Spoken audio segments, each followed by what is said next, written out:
much. But let's shift gears a bit and hear from Katie, who's just returned from a rather extensive road trip across the U.S. Yeah. Katie, you spent 22 days on the road, crisscrossing 13 states. Tell me, what were some of the highlights of your journey? Highlights. Every day was a highlight. But I guess if I had to pick a few, standing on the rim of the Grand Canyon at sunset was pretty awe-inspiring. The vastness, the colors, the sheer power of nature, it's something you can't fully grasp until you're standing right there on the edge. That sounds incredible. And I imagine quite a contrast to the bustling cityscapes you experienced in places like New York and Las Vegas.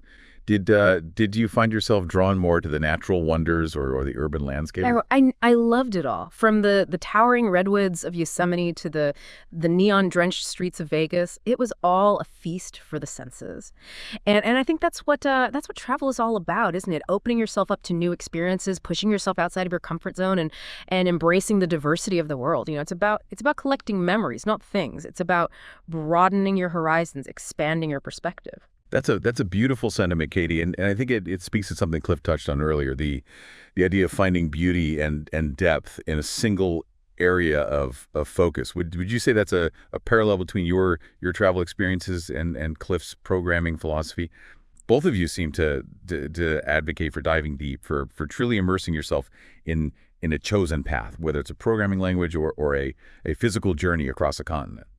Hold on a minute. That's a bit of a stretch, isn't it? You're comparing a carefully crafted, meticulously planned journey of mastering a programming language with a random meandering road trip. Katie's just flitting from one tourist trap to another, snapping selfies, gorging on fast food. Whoa, hold on there, Cliff. That's a pretty harsh assessment of Katie's travels. I think there's more to it than just selfies and fast food. Would you say, Katie? Of course there's more to it. I mean, yeah, I indulged in some In-N-Out Burger in Taco Cabana. Who wouldn't? But I also hiked through breathtaking landscapes, camped under the stars, and immersed myself in different cultures. I learned about Navajo traditions in Monument Valley, felt the pulse of live music in New Orleans and Nashville, and stood in awe of ancient ruins. It's about experiencing the world firsthand. It's about connecting with people from all walks of life. It's about pushing yourself physically and mentally. You can't reduce that to just tourist stripes. That's fantastic, Katie. I love how you highlight the diversity of experiences you sought out, from natural wonders to cultural immersion to pushing your own limits. It sounds like you were very intentional about crafting a well-rounded journey. But Cliff, I'm curious to hear your take on this. You seem to be equating travel with superficiality. Yeah. But isn't there value in experiencing different cultures, expanding your worldview and gaining a broader perspective on the world? Look, I'm all for broadening horizons, but I think there are more effective ways to do it than hopping on a plane and snapping photos of landmarks.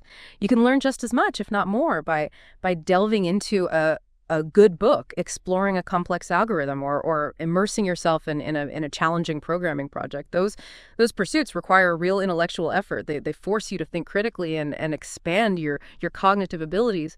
Traipsing around the world, taking pictures of things doesn't really challenge you intellectually, does it? Okay. I hear you, Cliff. You're advocating for a more cerebral approach to exploration, for challenging the mind rather than just the body.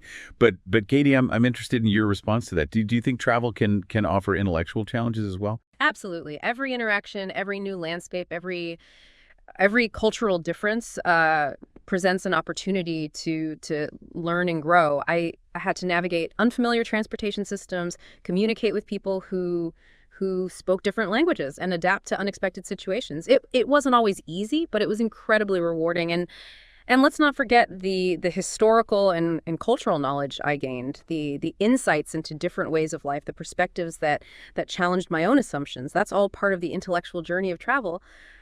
But is that knowledge truly transferable, Katie? I mean, you can memorize facts and figures, but does that really change the way you think? Does it equip you with the tools to solve complex problems? I argue that true intellectual growth comes from grappling with abstract concepts, from pushing the boundaries of logic and reason, from diving deep into the intricate workings of systems.